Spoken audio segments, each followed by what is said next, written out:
ज्योतिष रत्न केंद्र चैनल पर हमारे आप सभी प्रिय दर्शक गणों का बहुत बहुत हार्दिक स्वागत और अभिनंदन। मेरे प्रिय साथियों, मैं हूं आचार्य पंडित सर्वदानंद शर्मा। मेरी ओर से भी आप सभी को बहुत बहुत प्यार भरा नमस्कार। तो साथियों, आज की भी जो चर्चा का विषय है ये है मासिक राशिफल यानी कि मंथली राशिफल। और इस मंथली राशिफल के माध्यम से हम ये जानने की कोशिश करेंगे, जो कि मई 2025 का है, कि हमारे आप कन्या लगन राशि के जो जातक हैं उनका ये महीना कैसा उनके लिए रहने वाला है, किस प्रकार के रिजल्ट्स आपको मिलने की संभावना है। और जब रिजल्ट्स की बात होती है तो ग्रहों की बात ना हो ऐसा नहीं हो सकता। हम अपने सभी जातकों से, मित्रों से यही कहा करते हैं हमेशा कि हम ये नहीं कहते कि आप नॉलेज इकट्ठी करें या क्या करें, कोई आवश्यकता नहीं है। अगर आप नहीं समझते हैं, इसकी आवश्यकता नहीं है तो ठीक है, नहीं है। लेकिन इतना जरूर रखिएगा पता, कौन सा ग्रह आपको शुभ परिणाम देने के लिए बैठा हुआ है गोचर में, कौन सा आपके अगेंस्ट है, यानी कि किस ग्रह से आपको अशुभ परिणामों की प्राप्ति होने की संभावना है और किससे शुभ परिणामों की। और इस राशिफल को जब आप सुनते हैं हमारे द्वारा, तो इसमें हम बहुत स्पष्ट रूप से इस बात को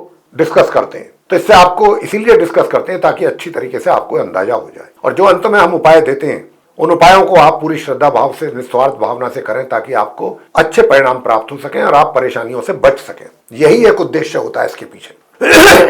तो साथियों, सबसे पहले चर्चा करेंगे कि भाई जो आप हमारे मित्र हैं कन्या लगन राशि के, उनके ग्रहों की स्थिति किस ओर इशारा कर रही है, क्योंकि ग्रहों के द्वारा हमको सब शुभ और अशुभ परिणामों की प्राप्ति होनी है। तो बहुत संक्षेप में मैं आपको उसकी जानकारी दूंगा, कौन सा ग्रह किस घर में बैठा है, किस राशि में बैठा है, किस ग्रह के साथ संबंध बना करके बैठा है। और ये जो चार्ट है आप कन्या लगन राशि के जातकों का, ठीक मेरे पीछे स्क्रीन पर डिस्प्ले भी हो रहा है, वहां से भी आप देख सकते हैं आसानी से। इन्हीं में से ही कुछ ग्रह अपना राशि परिवर्तन भी करेंगे। लेकिन साथियों, जब कोई भी ग्रह अपना राशि परिवर्तन करता है तो उसके रिजल्ट्स भी इमीडिएट बदल जाते हैं। जरूरी नहीं है कि एक राशि में बैठ करके अगर कोई ग्रह आपको अच्छे परिणाम दे रहा है, शुभ रिजल्ट दे रहा है, तो जब वो राशि परिवर्तन करके नेक्स्ट हाउस में जाएगा, अगली राशि में जाएगा, तो वहां जाकर के भी वो आपको इतने ही बढ़िया रिजल्ट दे, ये जरूरी नहीं है। उससे बेहतर भी दे सकता है, वैसे भी दे सकता है, और उसमें कमी भी आ सकती है, अशुभ परिणामों में भी बढ़ोतरी हो सकती है, कुछ भी हो सकता है। तो इसीलिए अपने ग्रहों पर नजर बना करके जरूर रखनी चाहिए। इससे आपको बहुत एक अच्छा आइडिया मिलता है। तो साथियों, सबसे पहले चर्चा करेंगे चार्ट में जो जहां पर एक नंबर लिखा है, ये मेष राशि है मंगल की। सूर्य बुध वहां पर बैठे हुए हैं, तो सूर्य मंगल के परम मित्र हैं, तो सूर्य अपने मित्र के घर में बैठे हैं, पहली बात। दूसरी बात कि ये उनकी उच्च राशि है। सूर्य बहुत मजबूत स्थिति में बैठे हैं, यहाँ बहुत अच्छी स्थिति में है, अपनी उच्च के होकर के बैठे हैं भाई। साथ में बुध ग्रह बैठे हैं, लेकिन बुध ग्रह जो है वो यहाँ पर 6 मई को आएंगे। माह के आरंभ से नहीं है, माह के आरंभ से तो वो 1 मई से 6 मई तक तो रहेंगे, वो जहां पर 12 नंबर लिखा हुआ है 7th हाउस में, मीन राशि में, अपनी नीच राशि में, नीच के होकर रहेंगे 6 दिन, राहु शुक्र और शनि के साथ। 6 तारीख को, 6 मई को वो यहाँ पर आएंगे और फिर आकर के वो सूर्य के साथ अपने संबंध बनाएंगे। और जब आएंगे तो मार्गी और उदित अवस्था में होंगे। उसके बाद 18 मई को पूर्व में ये ईस्ट में अस्त हो जाएंगे, कंबस्ट हो जाएंगे। और 23 मई को फिर ये यहां से भी राशि परिवर्तन करके निकलेंगे, नेक्स्ट हाउस में जाएंगे जहां 2 नंबर लिखा है, जहां बृहस्पति बैठे, वहां जाएंगे 23 मई को मार्गी और अस्त अवस्था में। वो इनकी मित्र राशि है, क्योंकि शुक्र की राशि वृषभ है, शुक्र बुध के मित्र हैं, तो ये अपने मित्र के घर में चले जाएंगे 23 मई को और माह के अंत तक फिर वहां बने रहेंगे। सूर्य की बात करते हैं, सूर्य देव जो है अपनी उच्च राशि में बैठे, उच्च के होकर के बैठे। 1 तारीख से 14 तारीख तक तो ये ऐसी स्थिति में ही रहेंगे।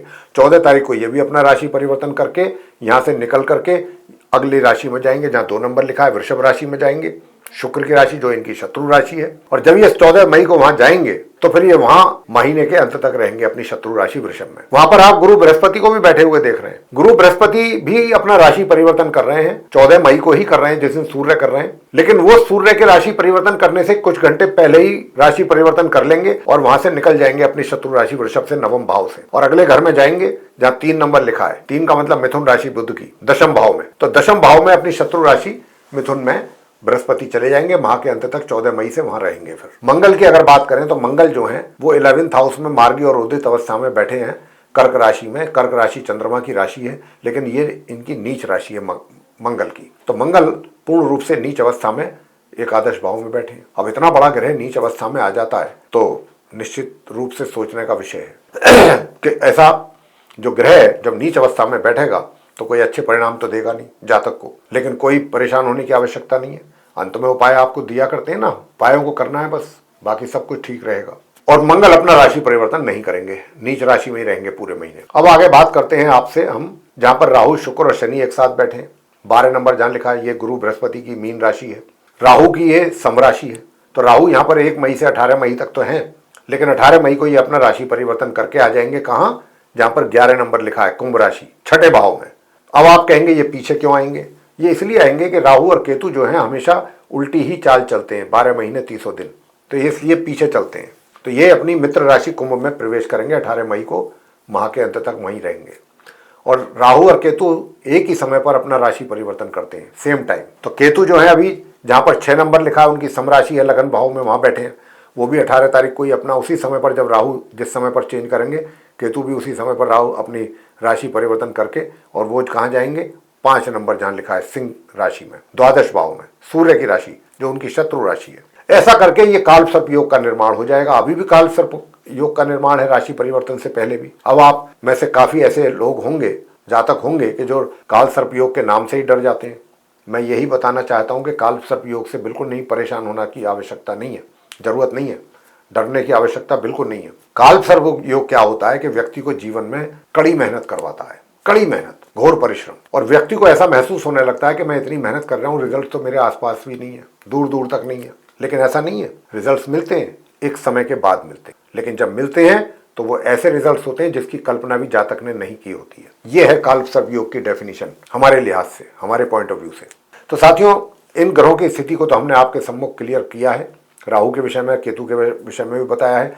शुक्र की भी बात कर लेते हैं। शुक्र भी वहीं पर बैठे हैं जहां 12 नंबर है, ये उनकी उच्च राशि है, और ये मार्गी उदित अवस्था में 7th हाउस है। पूरे महीने इसमें बने रहेंगे, लेकिन 31 तारीख को, महीने की अंतिम तारीख को, शुक्र अपना राशि परिवर्तन करेंगे और यहाँ से निकलेंगे, और फिर यह अगले राशि में जाएंगे जहाँ मेष राशि है, अष्टम भाव, मार्गी और उदित अवस्था में। शनिदेव की बात करें तो शनिदेव पूरे महीने 7th हाउस में ही रहेंगे, शुक्र राहु के साथ 18 मई तक, और शुक्र के साथ 31 मई तक। शनि अपना राशि परिवर्तन नहीं कर रहे हैं, पूरे महीने यहीं रहेंगे। तो ये थी ग्रहों की स्थिति। इसके आधार पर अब हम आपसे चर्चा करेंगे एक एक करके कि आपका प्रोफेशन कैसा रहेगा, आपकी धन की स्थिति कैसी रहेगी, सुख सुविधाओं के लिए कैसा रहेगा ये महीना, प्रेम संबंध अगर हैं तो उसके लिए कैसा रहेगा, वैवाहिक संबंधों को देखते हुए कैसा रहेगा, पारिवारिक संबंध कैसे रहेंगे, शिक्षा को लेकर के स्टूडेंट्स के लिए कैसा रहेगा, संतान के द्वारा माता पिता के लिए कैसे रिजल्ट्स रहेंगे, और अंत में स्वास्थ्य कैसा रहेगा। और उसके बाद आपको देंगे कुछ सरल और आसान रेमेडीज। तो सबसे पहले आपको बताना चाहते हैं कि क्योंकि बुध जो कि आपके करियर के लॉर्ड हैं, मैं करियर की बात कर रहा हूं, वो सूर्य के साथ मिलकर के बुध आदित्य राजयोग बना रहे हैं 6 मई से। तो निश्चित रूप से आपको अपने करियर में सफलता प्राप्ति के योग बन रहे हैं, और आपको अपने करियर में कहीं दूर दराज की यात्राओं पर भी जाना पड़ सकता है, और ये यात्राएं आपके लिए सुखद और सफल रहने वाली हैं। ये भी आपको मैं बताना चाहता हूँ। साथियों, पूरे महीने ही कहूँगा लगभग करियर में आप अच्छा परफॉर्म करते रहेंगे। थोड़ी बहुत ऊपर नीचे होता रहेगा बीच बीच में, लेकिन उसमें कोई परेशान होने की आवश्यकता नहीं है। ऐसी स्थिति नहीं आएगी आपके सामने कि आप बहुत परेशान हो जाएं। छोट मोट चलता रहेगा। ऐसी चीज़ें भी जीवन में होना आवश्यक है, अच्छे एक्सपीरियंसेस होते हैं। धन के लाभ की बात करें तो मंगल बैठ करके जो धन का लाभ आपको मिलना चाहिए उसमें रुकावट पैदा कर रहे हैं, ब्रेक लगा रहे हैं। इसका उपाय आपको जरूर देंगे ताकि आपके लिए धन का आगमन बना रहे। और मित्रों से भी दूरी बना करके रखें, मित्रों का सहयोग नहीं प्राप्त कर पाएंगे। मित्रों के साथ थोड़ा द्वंद्व वगैरह भी हो सकता है, तो इसलिए मित्रों से दूरी बना करके रखें। अपने मन तन की बात उनसे ना करें, अन्यथा परेशानी में पड़ सकते हैं। मैं बात करूंगा आपकी कि भाई महीने के बिल्कुल अंत में जाकर के आपके धन कोष में भी वृद्धि होने की पूरी संभावना है। पारिवारिक संबंध भी आपके बेहतर रहेंगे महीने के अंत में जाके। प्रेम संबंधों की अगर मैं बात करूं तो प्रेम संबंधों में भी थोड़ा सा कड़वाहट पड़ने की संभावना बन रही है। प्रेम संबंधों में भी कड़वाहट है और वैवाहिक संबंधों में भी। हालांकि आपके रोमांस में कमी नहीं रहेगी, आप तो खूब रोमांटिक मूड में रहेंगे, लेकिन आपकी बातों से या आपके एक्टिविटीज से या आपके बिहेवियर से आपका जो मित्र है वो खिन्न भिन्न रह सकता है, आपसे वो खफा रह सकता है काफी ज्यादा। तो उसको मनाना भी आपके लिए थोड़ा टेढ़ी खीर रहेगा। उधर मैरिड लाइफ की अगर बात करें तो मैरिड लाइफ में भी डिस्टर्बेंसेस हैं, वो भी आपको उनका भी ध्यान रखना है कि ताकि मैरिड लाइफ सही तरीके से सुचारू रूप से कैसे चले, उसका भी उपाय देंगे आपको। सुख सुविधाओं की जहां तक बात है तो सुख सुविधाएं जो हैं वो आपको माह के मध्य से मिलना आरंभ हो जाएंगी अच्छी तरीके से, उसका अच्छा लाभ ले पाएंगे। माह के मध्य से माह के अंत तक सुख सुविधाओं का भी अच्छा लाभ लेंगे। पारिवारिक संबंधों की बात करें तो पारिवारिक संबंध जो हैं वो एक तरीके से मैं यही कहूंगा कि ऊपर नीचे रहेंगे, लेकिन पूरे माह, लेकिन माह के अंत में जाकर के सभी गिले शिकवे भुला करके आपके बीच में तनाव दूर होगा और एक दूसरे के करीब आएंगे बिल्कुल महीने के अंत से जाके। लेकिन पूरे महीने थोड़ा बहुत ऊपर नीचे जरूर रहेगा, लेकिन धन की स्थिति वैसे मजबूत रहेगी आपकी। धन के आगमन में जरूर हमने कहा कमी है, लेकिन वैसे धन की स्थिति सेविंग्स वगैरह की या जहां पर भी इन्वेस्टमेंट किया है उससे उसके जो रिटर्न्स वगैरह मिलेंगे वो ठीक रहेंगे। लेकिन अर्निंग्स की मैंने बात की है, वहां पे ब्रेक है। और शिक्षा की अगर मैं बात करूं, शिक्षा सामान्य एजुकेशन लेने वाले स्टूडेंट्स को अच्छी प्राप्त करेंगे और हायर स्टडीज वाले स्टूडेंट्स भी माह के आरंभ से माह के मध्य तक तो सामान्य रिजल्ट्स उनको प्राप्त होंगे, माह मध्य से माह के अंत तक सामान्य से मध्यम ये रहेगा। संतान के द्वारा भी माता पिता को मध्यम परिणामों की प्राप्ति जरूर होती रहेगी। स्वास्थ्य आपका 18 मई के बाद से कुछ ज्यादा बेहतर रहेगा। उपाय आपको क्या करने चाहिए? तो उपाय करने के लिए तो मैं आपसे यही कहूंगा कि एक तो इस मंत्र का जाप जरूर करें अगर माता का आशीर्वाद चाहते हैं। ओम द्राम द्रीम द्रोम सह शुक्राय नमः। फैमिली मेंबर्स के साथ रिलेशन अच्छे होंगे, धन कोष में भी वृद्धि होगी, पैसा अपना सही जगह इन्वेस्ट कर पाएंगे और माता की लक्ष्मी की कृपा होने से माँ लक्ष्मी की कृपा भी आपके ऊपर बनी रहेगी। और इस मंत्र का भी जाप जरूर करें। ओम अंगारकाय विद्महे शक्ति हस्ताय धीमहि तन्नो भौमः प्रचोदयात् 108 बार नियमित रूप से करना है। वैवाहिक संबंधों को अच्छा तरीके से चलाने के लिए इस मंत्र का जाप जरूर करें, चाहे आप महिला हैं या पुरुष। ओम ह्रीं क्लीं हूं मातंगई फट स्वाहा ये मंत्र आपको करना है 108 बार। इससे आपको बहुत लाभ मिलेगा। तो साथियों, ये उपायों के साथ चर्चा थी आपके मासिक राशिफल की कन्या लगन राशि के जो जातक हैं उनके लिए।